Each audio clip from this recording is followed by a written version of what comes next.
కాంగ్రెస్ పాలన సమస్తం ప్రజాపీడన పరాయణత్వం. కాంగ్రెస్ పార్టీ మేనిఫెస్టోలో చూసినట్టయితే మొదటి పారాగ్రాఫ్లోనే వాళ్ళు ఏం చెప్పారంటే ప్రజాస్వామ్య పాలన అని, భావ ప్రకటన స్వేచ్ఛ అని, నిరసన తెలిపే హక్కులు కాపాడుతామని అభయహస్తం మేనిఫెస్టోలో మొదటి పేజీలో మొదటి లైన్లో చెప్పారు.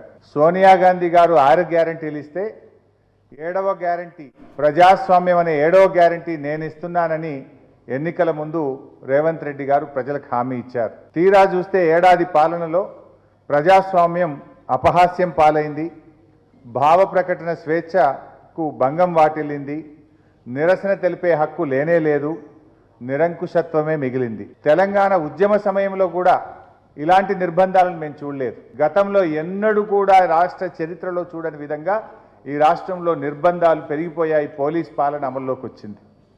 అసలు స్కూళ్ళ ముందు పోలీస్ పికెట్లు చూసామా ఎప్పుడన్నా? గురుకుల పాఠశాలల ముందు పోలీస్ పికెట్ల గురించి ఎన్నడన్నా విన్నామా అని నేను అడుగుతా ఉన్నా. చివరికి ముఖ్యమంత్రి గారి స్వంత గ్రామానికి వెళ్ళాలంటే లోకల్ పోలీస్ స్టేషన్లో అనుమతి తీసుకొని పోవాలన్నట. ఎప్పుడన్నా విన్నామా ఇలాంటి పరిస్థితి? పోలీసుల చేత పోలీసుల కుటుంబాలనే కొట్టించినటువంటి గనుడు ఈరోజు మన రాష్ట్ర ముఖ్యమంత్రి గారు. మీడియాపై ఆంక్షలు విధించాడు. సోషల్ మీడియా పైన ఎన్నో కేసులు పెట్టిస్తూ ఉన్నాడు రేవంత్ రెడ్డి గారు. రాజకీయ కక్షతో బీఆర్ఎస్ పార్టీ నాయకుల మీద, ప్రశ్నించే గొంతుల మీద అనేక తప్పుడు కేసులు పెట్టిస్తూ ఉన్నారు. చివరికి చదువుకునే లైబ్రరీల్లో లాఠీ చార్జీలు, నిరుద్యోగుల కన్నీళ్లతో అశోక్ నగర్ శోకనగరంగా మారిపోయింది. బుల్డోజర్లతో ఇండ్లు కూల్చి పేదల జీవితాలను ఛిద్రం చేసిండు రేవంత్ రెడ్డి గారు. లగచర్ల లంబాడి బిడ్డల మీద 3rd డిగ్రీని ప్రయోగించారు. రేవంత్ పాలనను క్లుప్తంగా చెప్పాలంటే ప్రతిపక్షాలకేమో తిట్లు, ప్రజలకేమో కొట్లు, దేవుళ్ళ మీదనేమో ఓట్లు, తాను తన వారికి అక్రమంగా సంపాదించిన నోట్లు. ఇక ప్రజా దర్బార్ మేనిఫెస్టోలో 2వ పారాగ్రాఫ్లో చెప్పారు, గత కాంగ్రెస్ ప్రభుత్వంలాగా ముఖ్యమంత్రి గారు తన క్యాంపు కార్యాలయంలో ప్రతిరోజు ప్రజల్ని కలుస్తారు.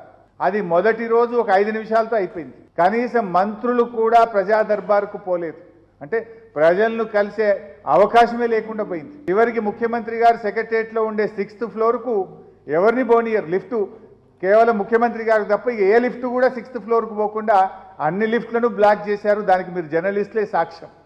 మీరు కూడా 6th ఫ్లోర్ పోవాలంటే మీ ఫోన్లు, పెన్నులు, మీ బుక్కులన్నీ కూడా పెట్టి డిపాజిట్ చేసిపోయే పరిస్థితి తెచ్చారంటేనే ఏ రకమైన పాలన ఈ రాష్ట్రంలో జరుగుతూ ఉందో, ప్రజాస్వామ్యం ఎట్లుందో దానికి మీరే సాక్ష్యం. అసలు ఈ పాలన, ముఖ్యమంత్రి గారి పాలన ఒక నెగటివ్ యాటిట్యూడ్తో ప్రారంభమైంది. అందుకే అన్ని నెగటివ్ ఫలితాలు వస్తున్నాయి. అసలు ఆయన ప్రారంభమే నేను ప్రజాభవన్ ముందు ఇనుప కంచెలు గులగొడుతున్నా అని ఆయన ప్రారంభమే కూల్చివేతలతో ప్రారంభమైంది. ఆయన అడుగులన్నీ నెగటివ్ యాటిట్యూడ్తోనే ప్రారంభమైనాయి.